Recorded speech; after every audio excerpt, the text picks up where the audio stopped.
Some people may love to hate it, but the Call of Duty franchise is successful for a reason. No other first-person shooter has the same flair for visual spectacle in its campaign, and few can match its utterly addictive multiplayer. While some of the same frustrating problems with the formula still exist, the overall package impresses. The game's campaign is full of amazing set pieces and great firefights, but most importantly, the multiplayer has been refined to be the best of the series.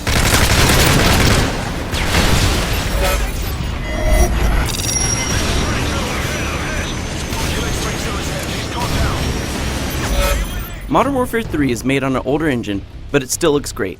Sure, it's not among the very best out there nowadays, but a large amount of effects and visual madness is crammed onto the screen at any given time. Also, it still runs 60 frames per second, adding to the speed, precision, and silky feeling of the controls. Aside from the visual spectacle of the campaign, the menus and interface are basically the same, well laid out system we've seen before.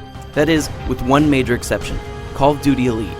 Elite takes all the stats you care about, like your multiplayer kill-death ratio, and puts it into a format you can easily understand and interact with. Whether or not you're paying for the more specialized services it offers, you can always check out your performance on past matches, see exactly where you were killed and who killed you, as well as compare loadouts and performance like accuracy. You can also look at pictures of maps with info on spawn points for various multiplayer game types, giving you the ability to think about strategies and planning. The sheer amount of available information makes Elite something I can spend far too much time with, and can definitely help you improve your game.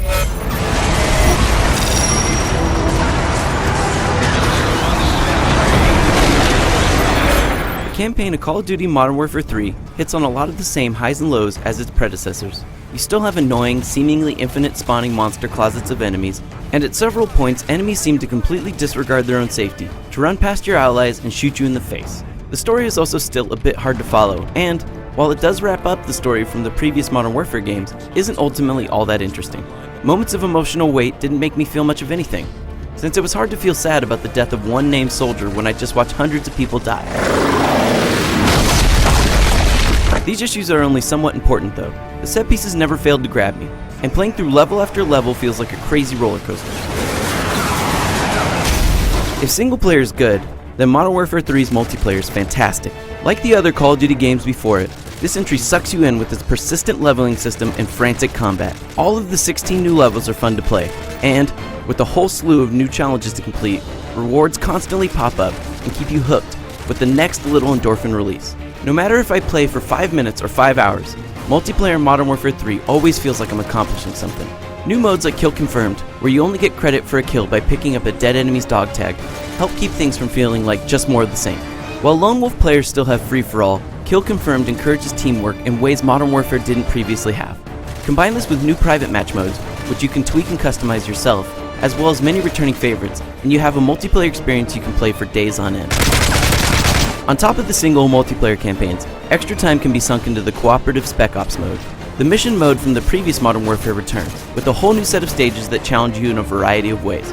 For instance, you might have to quickly take over a plane, while in another mission you might be challenged with disarming chemical weapons. Additionally, there's a survival mode, where two players try to survive against endless waves of increasingly difficult enemies. It's not exactly original, but it's a game type that works well in Call of Duty, and can be played over and over again.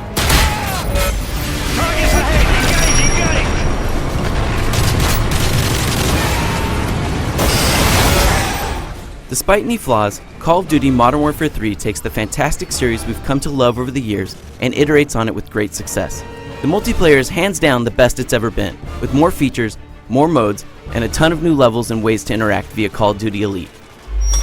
The single player campaign and Spec Ops mode just add value to the overall package, creating something that's far from perfect, but also too damn addicting to pass up. For more on Call of Duty Modern Warfare 3, go to IGN.com.